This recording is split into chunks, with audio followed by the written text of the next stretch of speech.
저는 이걸 깨닫고 질투하는 마음이나 비교하는 마음들을 훨씬 더 잘 다스리게 되었고, 그것을 똑똑하게 이용하고 내 삶의 자양분이 될 수 있도록 만드는 방법을 알게 됐어요. 우리가 SNS도 발달하고 뭐 인스타그램이나 이런 활동을 하다 보면 누군가와 나를 비교하게 되기도 하고, 그로 인해서 또 질투가 나기도 하고 그런 것 같아요. 예전에 비해서 더더욱 그런 환경이 만들어진 셈이죠. 근데 질투라는 감정은 결코 나쁜 게 아니고 정말로 인간이라면 누구나 느낄 법한 자연스러운 감정 중에 하나입니다. 제가 항상 얘기하는 거지만 감정에는 문제가 없어요. 어떻게 해석하는지, 내가 그거를 어떻게 받아들이는지가 문제입니다. 문제라기보다는 질투라는 것이 나를 괴롭게 만드는 원인을 찾자면 내가 해석하는 방식에 문제가 있을 수 있다라는 거죠. 제가 예전에는 질투나 시기심, 비교 이런 것들을 잘 처리하는 방법을 잘 몰랐었는데 이제는 정말 명확하게 그것을 똑똑하게 이용하고 그리고 내 삶의 자양분이 될 수 있도록 만드는 방법을 알게 됐어요. 그래서 오늘은 그 부정적인 감정들도 내 삶의 자양분으로 만들 수 있는 비법들을 얘기해 드리려고 합니다. 일단 첫 번째로 질투라는 감정이 올라오면 내가 이걸 갖고 싶구나. 내가 이걸 하고 싶구나. 이게 나의 욕구이구나. 라는 걸 알아차려야 합니다. 질투는 내가 갖고 싶은 게 있는데, 내가 되고 싶은 모습이 있는데 그거를 갖지 못해서 갖고 있는 사람한테 느끼는 감정이에요. 그래서 나의 진짜 욕구를 파악할 수 있는 아주 좋은 도구가 되기도 하는 거죠. 그래서 오히려 삶은 내 거잖아요. 내가 나에게 필요로 하는 것을 나한테 가져다 줄 수 있도록 만드는 것이 나의 역할입니다. 그게 내 삶을 통해서 내가 내 스스로에게 해줘야 하는 의무이자 사명이에요. 그런데 그런 삶을, 나에게 내가 필요로 하는 것을 가져다 주는 삶을 살려면 내가 필요한 게 뭔지를 정확히 알아야 되는데, 그 과정이 질투라는 감정 덕분에 내가 되고 싶은 것, 내가 갖고 싶은 것, 그것을 알게 된다면 질투라는 감정은 정말 고마운 감정인 거죠. 그래서 질투가 올라오면 그걸 정말 잘 이용하셔서 여러분의 삶을 발전시키는 데 써보셨으면 좋겠어요. 그리고 제가 이 길을 걸으면서 이 일을 시작하고 정말 이해가 되지 않았던 정말 많은 것들을 이 하나를 깨닫고 많은 수수께끼들이 풀렸던 게 있는데, 그건 바로 이겁니다. 모든 사람은 그걸 받을 만한 자격이 있고 가치가 있다. 예를 들어서 저 친구는 뭐 별로 한 것도 없는 것 같은데 왜 이렇게 잘 나가지? 잘 되지? 이런 사람이 있잖아요.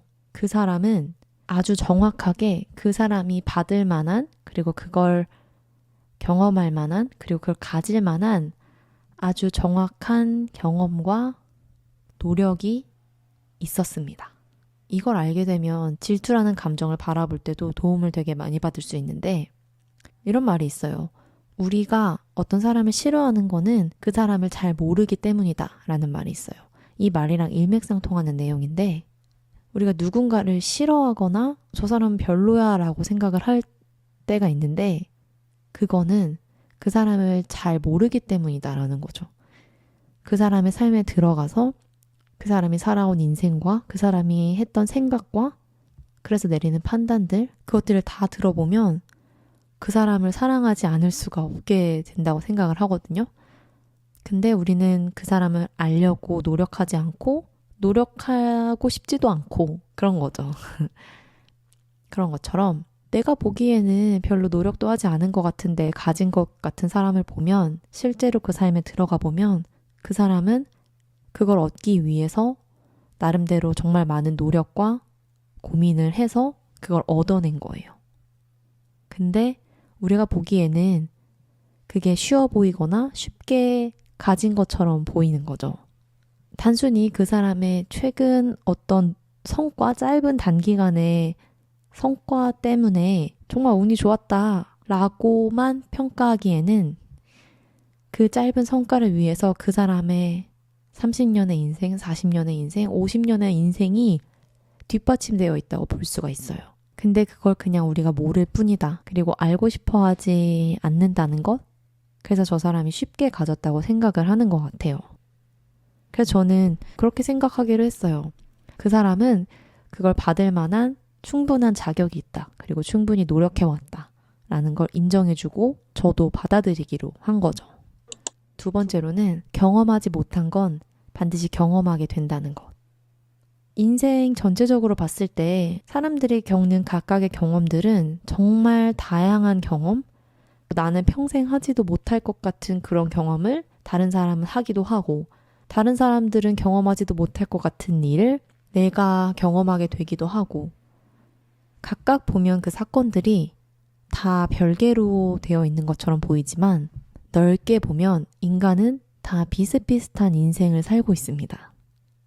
자세히 들여다보면 개별적이지만 멀리서 봤을 때는 인간의 인생들이 거의 다 비슷해요. 내가 어떤 경험을 통해서 깨달은 교훈이나 깨달음들이 있잖아요. 근데 그 깨달음을 알게 되면 다른 사람들의 문제가 마치 쉽게 느껴질 때도 있고 그 문제들이 뭐가 문제고 어떻게 해결하면 되는지 보일 때도 있어요.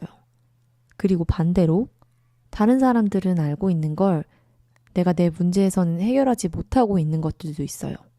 남들이 봤을 때는 그리 힘들지 않을 수 있는 문제들.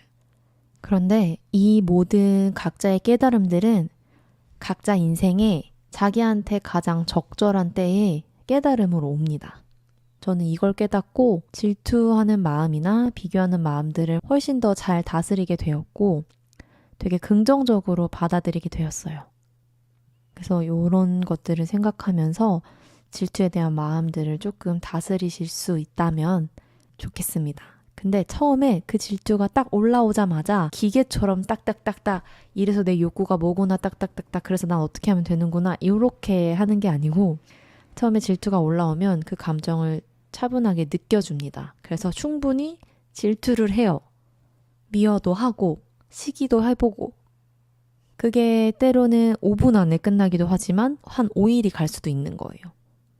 그래서 그 감정들을 충분히 느껴준 다음에 그 감정들이 서서히 가라앉을 때쯤 그래서 여기서 내가 얻을 수 있는 건 무엇일까라는 생각이 조금씩 들기 시작해요. 질투가 다 가라앉고 나면 그때 이렇게 좋은 작업들을 해줍니다. 오프라 윈프리가 한 말 중에 What is this here to teach me? 라는 질문이 있어요. 여기서 내가 배울 수 있는 건 무엇일까? 이 질투라는 감정을 통해서 내가 얻을 수 있는 건 무엇일까? 내 마음이 말하고 있는 건 무엇일까? 내 욕구가 말하는 건 무엇일까? 나에게 필요한 건 무엇일까?